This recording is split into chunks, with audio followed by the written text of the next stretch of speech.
Hi everyone, I'm Jeff. Yes, I am a Xennial, and we're here to talk Spider-Noir. Whew, this is a it's an interesting looking project, definitely. So my channel is generally a cartoon and retro reaction channel, with a little bit of other stuff thrown in, gaming and nerd stuff, from a Xennial perspective. Now, Spider-Noir, of course, is not from my childhood, but is definitely a project I'm interested in. As you may well know, I don't know why you would be clicking on this video if you didn't know. Spider-Noir is coming to the small screen this May.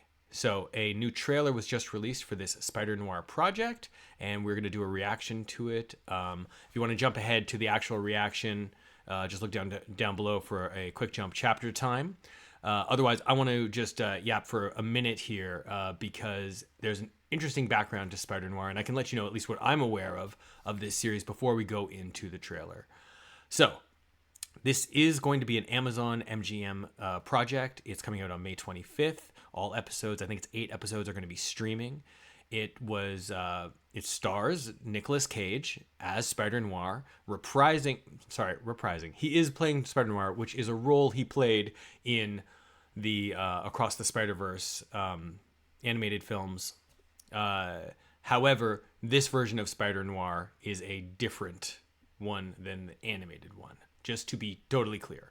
The villain in the show is going to be played by Brendan Gleeson, and I think that he is going to be he's a down on his luck private investigator in a noir kind of world, 1930s New York, and he has these powers of the spider, which is what he calls himself, and he gets pulled into some sort of noir mystery case. He's a private detective, right, who has superpowers.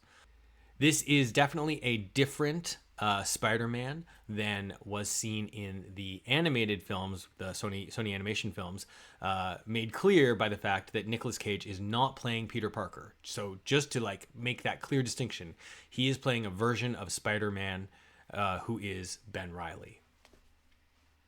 There's a whole history there. I don't know if you guys are comic book fans, but that's a thing. And that is also unusual. So Spider-Noir in the comics is it's like an alternate universe version of Spider-Man. In Marvel Comics, they call these generally the stories that they would detail around this, at least classically, were all under the What If banner. But then some of them became so popular that they just started printing alternate universe versions. These are from a different Earth, a different multiverse, part of the multiverse. In DC Comics parlance, they would call this an Elseworld story. I don't know. I'll tell you this. When I first heard of Spider-Noir, I was working as a producer on a television show. We were doing an interview with Dan Slott, who was running Spider-Man at the time, and we were talking to him about the Shattered Dimensions video game. And at that time, the big deal for that game, if you'll recall, I don't know if you know that game, the big deal for that game was that Spider-Man was going to interact. You actually travel through the multiverse, and you got a chance to play as different versions of Spider-Man. So you played as Peter Parker, then you would also play. But the big one there was playing as Miguel, playing as Spider-Man 2099. Spider-Noir was another Spider-Man in that game, though. That was the first time I'd ever heard of him.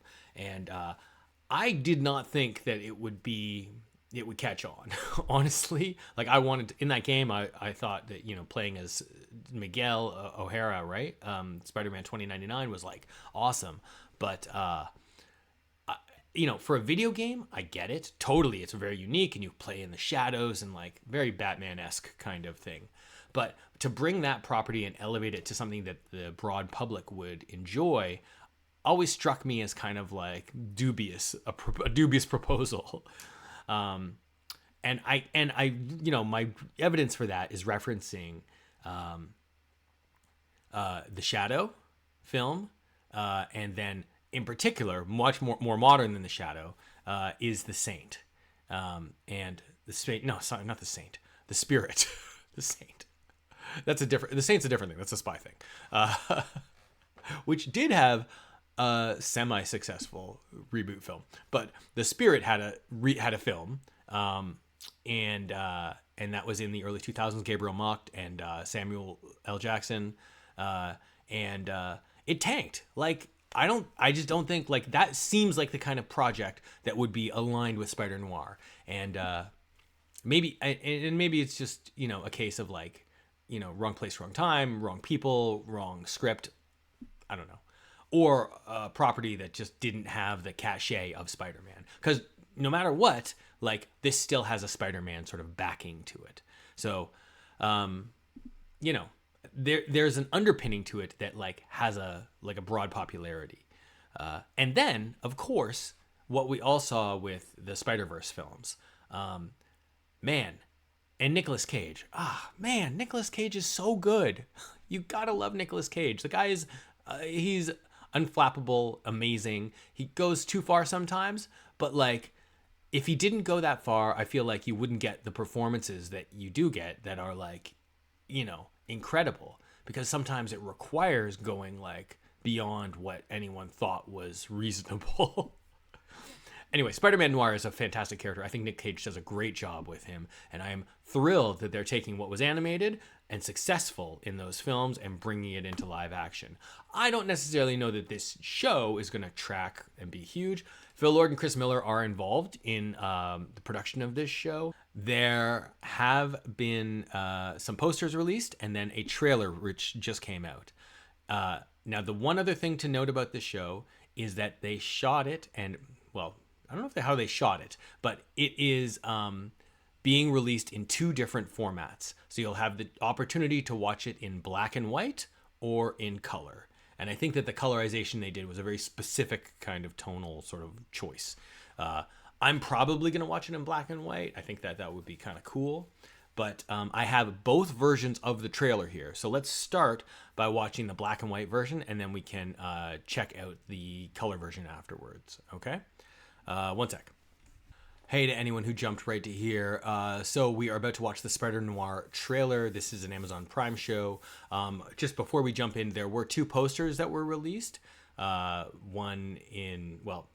2 posters with 2 versions. So here's the first poster, which I think looks sick. Like, I love the reflections. You get a sort of a sense of where they're going with this. Nick Cage is Spider-Noir, but in the show, he's going to be playing a hero called the Spider.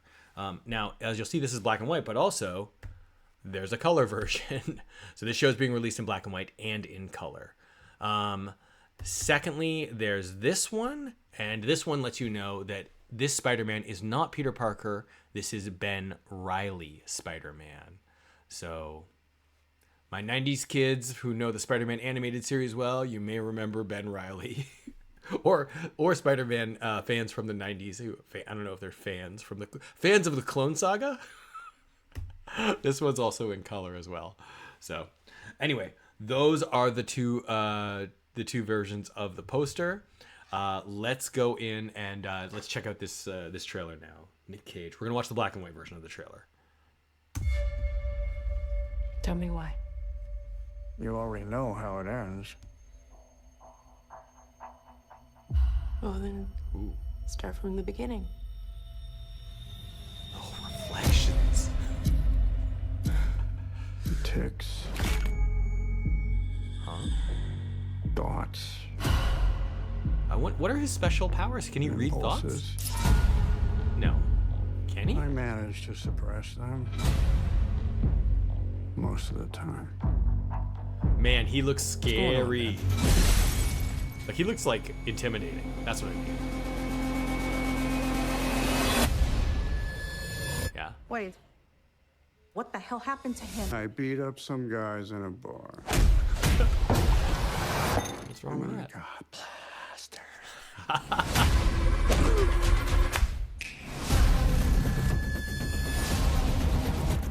Whoa.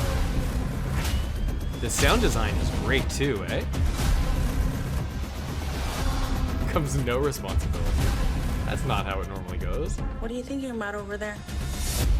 Bit of an existential crisis, if I'm honest. Struck a nerve, huh?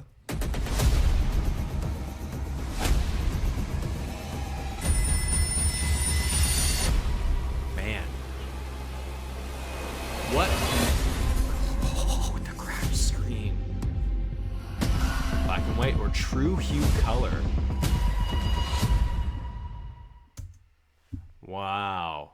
What did you think of that, guys? That was pretty freaking cool.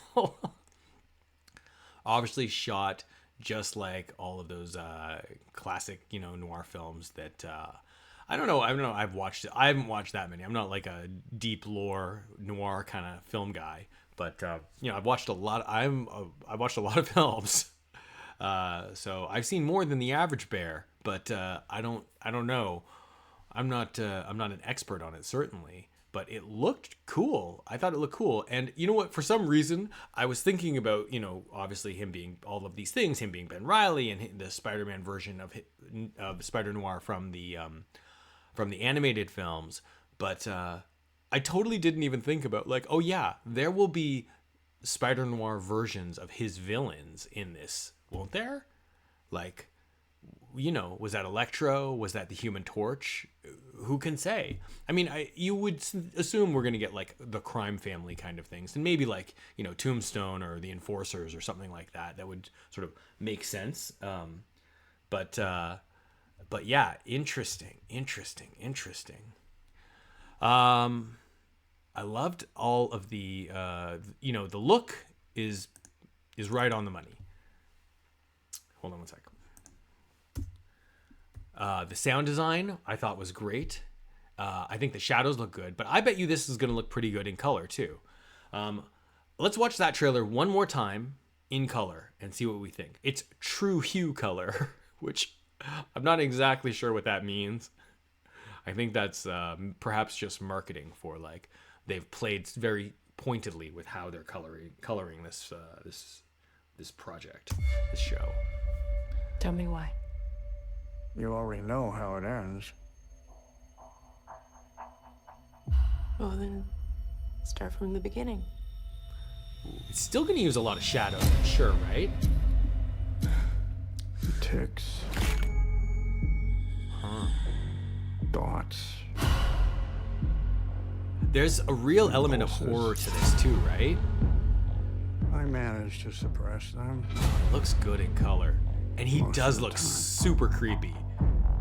What's going on, Ben?